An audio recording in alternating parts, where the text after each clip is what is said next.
So defining success, especially for something as complex and nuanced as the Courage Museum, can always be a challenge, right? Most of the things that we count are arguably not really worth counting. People who buy a number of X, people who go to a number of Y, right? The things that are easily quantifiable. I think in terms of the Courage Museum, the big opportunity is both to deeply transform people who move through the space itself, and that has to do with how we're actually focused on high school students and college students at these pivotal and formative moments in their lives to really understand that they can be different, but also then the much larger impact that those people and that the halo effect of the Courage Museum can have on the world. There's something very, very special that happens when you build, at least in my experience, when you build a museum.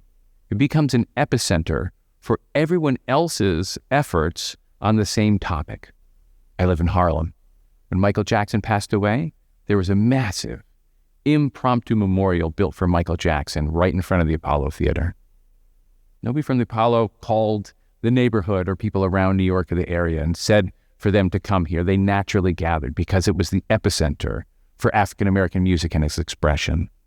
The Courage Museum will do that for forms of anti-violence.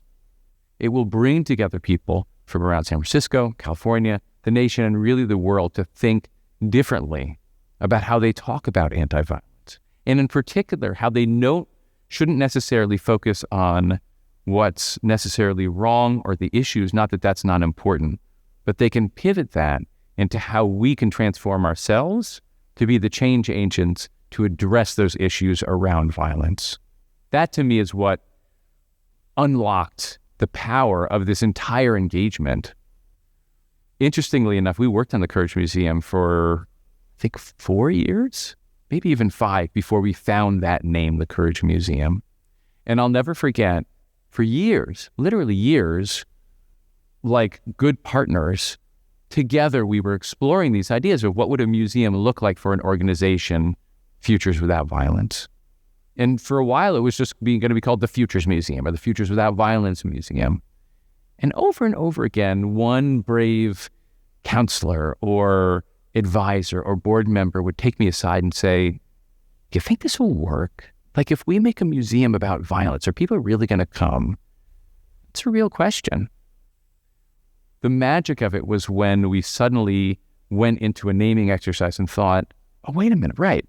The museum is not about violence, right? That's not what the museum's about. The museum is about the productive answer to violence. It's about courage.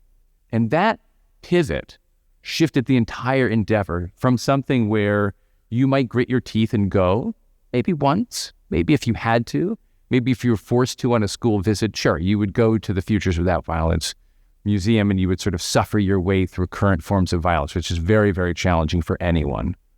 The flip side, though, is Courage Museum. Well, that's a place where I can take my children to have conversations I want to have with them about social media. That's a place I can take my class to inspire them into new forms of behavior that they don't necessarily see because they're so inside of the violence that defines their lives. That's a place I can take my company, right, to unlock new conversations about how we as a company can be a productive force in the world, right? That's a place you go to, you want to go to, because again, it's this epicenter of energy around how to transform the world itself. And to me, that was the pivot for the entire engagement. It's incredible that an organization like Futures Without Violence had committed to that process for years. And when we finally found the name Courage Museum, it sort of shifted everything, I think, for everyone to, oh, this is a place that is not just well-intended or even necessary, but can be successful. And that, I think, is how we'll make impact in the world.